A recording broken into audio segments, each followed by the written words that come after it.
Welcome to Positive Productivity, episode 155.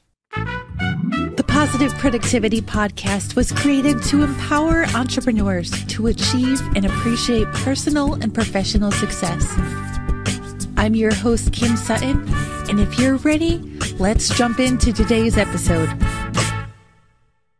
Last night, I was having a conversation with a new mom of twins that I met through a Facebook group, who is also a podcaster. During the conversation, she asked me, "What secrets do you have to getting everything done?"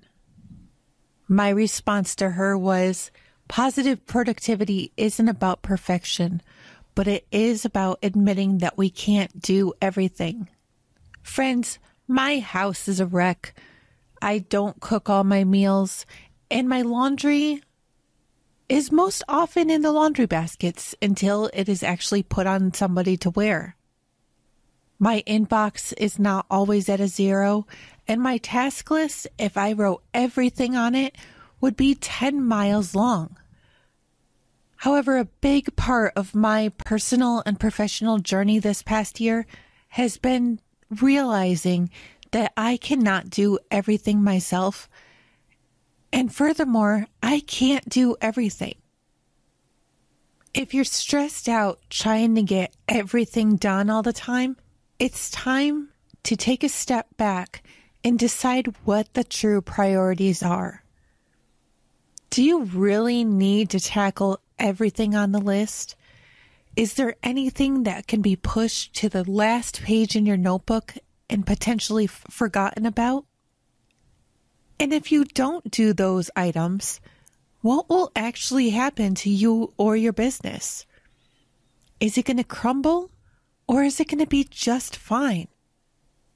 If your personal or professional life can keep on going if those items are ignored for right now, then set them aside.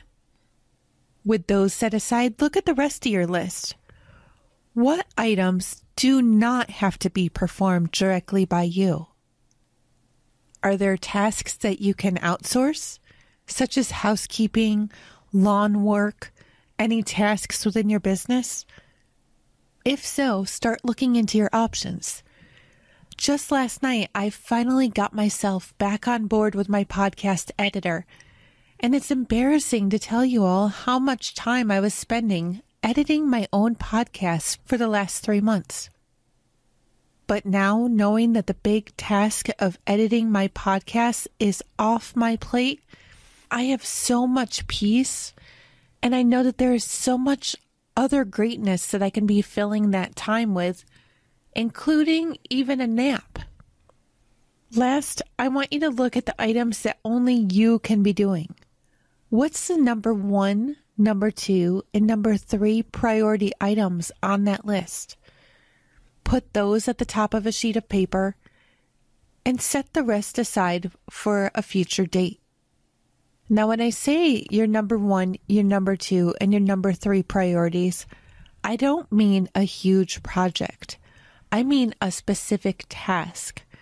So if any of those are projects, I want you to start breaking down the project into individual tasks, and then look at those tasks with the same priorities and metrics as I already discussed. What can be set aside for a much future date, if it even needs to get done? What can be delegated, and what needs to be done by you? If your number 1 and number 2 and number 3 priorities were all projects, pick one of those projects. Get it done, get it out the door, and then move on to the next one. You will not believe how much peace of mind you have and how big of a sense of accomplishment you'll feel when you get that one project out the door. Don't feel like you have to do everything, and especially don't feel like you have to do everything right now. We are all human, and we are all perfectly imperfect. We cannot do everything. So find that one task that only you can do and is your highest priority right now, and get that one task done. With all this said, go forth and have a positive and productive day.